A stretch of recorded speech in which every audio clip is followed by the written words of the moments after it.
To the Simpsons couch day. I was out of state this weekend, and I don't watch a lot of TV at my hotel room because I want to go out and do things. But the notable thing that I ended up watching was the crossover Simpsons Family Guy episode. And it's like, yeah, they did that one pretty well on matching up the characters from the two shows. And I know that there was a Simpsons episode where they came to a book of criminals and then claimed that Peter Griffin was a ripoff of Homer Simpson.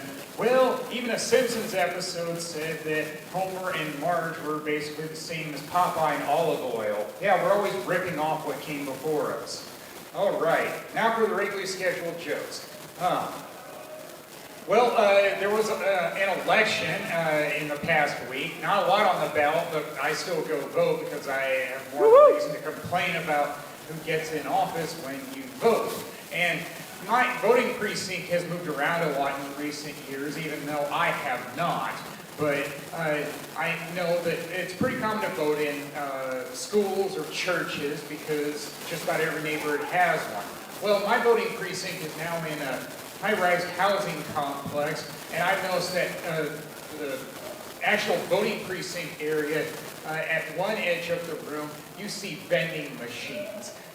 So this time I brought myself quarters, and I said, well, after I'm done voting, beat my ballot machine, I'm going to see what they've got. And I said, oh, I'm getting 2 items here. You know why? Because it was cheaper than the vending machine at my employer. Although it took a little while to get the 2 items because those were older machines and it was rejecting those newer quarters. And even one of the voting officials said, I was rooting for you, and it's like, yeah, I can just keep trying. I can just try the older quarters, and then it finally worked. I got a bag of potato skins, because those things taste good, and then a bag of microwave popcorn, because sometimes it's nice to have a single bag instead of having to buy a box of 3 bags or even more. So there was that. And I know that when I'm out and about, yeah, day in the life in a city, you can see a lot of weird things, and I don't even bat an eye anymore. When I was going past a bus stop in my neighborhood, I saw one man pouring the contents of a vodka bottle into a water bottle. And it's like, I'm minding my own business. I don't give a shit what you're doing. You're not bothering me, so I'm not going to bother you. I had a day off, well, yeah, in the midst of 4 days off because tomorrow's a bank holiday, and I ended up watching a DVD that I had bought from Goodwill a month ago on the previous bank holiday. I actually bought 3. It was Airport, and I'd always heard about those movies, especially how this one was filmed at MSP, and yeah, a pretty good movie. I mean, good cast, good story all around, but I couldn't escape the fact that I saw the parody known as Airplane well before I saw this movie. But I guess I have some ideas on where they get some of the jokes from, because there was one scene in Airport where I laughed because it was totally unexpected. It was a serious movie. Why? Because it was the scene when they're trying to land somewhere, emergency landing, and this one guy says, we're going to crash. He was hysterical. And then a Catholic priest slaps him. It's like, yeah, that is funny to me. And I haven't watched Airplane. I'll have to rewatch it. I'd like to think there's something just like it in it. That's not the first time where I saw the parody before the original. I was having my hair cut this morning, and I spoke about how that was on the docket for the day. And I said that when I was in art class in elementary school, as an Iowa native, of course, they like to celebrate famous Iowa people. And one of them is Grant Wood, who painted American Gothic. And that one has been parodied to the nth degree. When I first saw it in art class, though, you know what I said? That's that TV show where he pounds the pitchfork. Of course, referring to the opening segment of Green Acres. Yeah, that's really weird. Another case of where you see the parody before the original. And it's been parodied a lot even since then. The last one I saw was in a Hobby Lobby, and it was a Minecraft version, and they did a Minecraft version of Mona Lisa too. All right. Well, yeah, I did say I was out of state this weekend. I went back to my native state of Iowa. I went to Dubuque. Because I'm a Charlie Brown fan, they had a Charlie Brown exhibit at an aquarium museum on the river. And yeah, a pretty good exhibit. And I learned something there.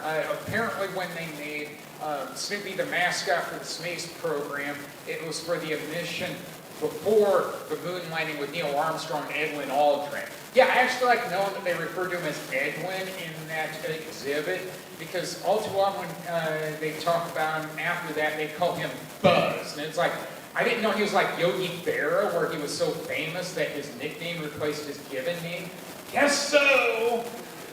I guess when you're part of the 1969 moon landing, the rules are a lot different. You are going to be pretty famous. But even after that, I learned something, where there was a display about Smokey Bear, and we all know the public service spots and all that, but there was also an LP record in that display case, and it's like, they also did music for it? Guess so. I'll have to research that one a little further. And in the evening, I wanted to have something to do, and it's like, well, there's a high school hockey game, I guess I can go to that. I will say that again. I left Minnesota, and I watched a hockey game. That's like leaving Germany and go drinking a beer. But, well, in a town that size, well, I'm not sure what else I could have done in the evening. I don't know, try to find a karaoke bar? There probably aren't going to be too many of those. Of course, when you're on the road, you still have to eat. The only place I ate at once I got to Dubuque was a made-right sandwich shop. I know not everybody knows what those are, but some people do. And growing up in Iowa, I had those, and it's like, oh, loose meat sandwich, yeah. It still tastes as good as I remember it. And when I got there 30 minutes before they closed, and it's like, yeah, they were discouraging people from showing up that late. You know why I say that? Because their big sign you'd see from the road wasn't lit up. It was always shut off for the night. Not the only thing shut off for the night. I said I wanted ice cream, and they said, yeah, that machine shut off for the night. It's like, fountain drink then. And, oh, I loved it when I went to pay where I saw seasonal decorations. They already had Thanksgiving decorations up and an inflated turkey. And the cashier said, yeah, the kids like it. Well, it's not just kids that like that. I like those things too. Like when I go to Hy-Vee, they decorate for the season. I mean, if you're happy, you're more likely to stay in the grocery store longer and buy more stuff. Duh, they know what works.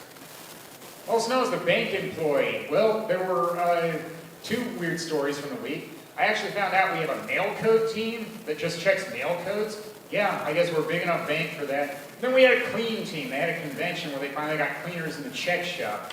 And it's like, okay, we didn't need one for that long, but it's at the behest of my boss, so I do what my boss tells me.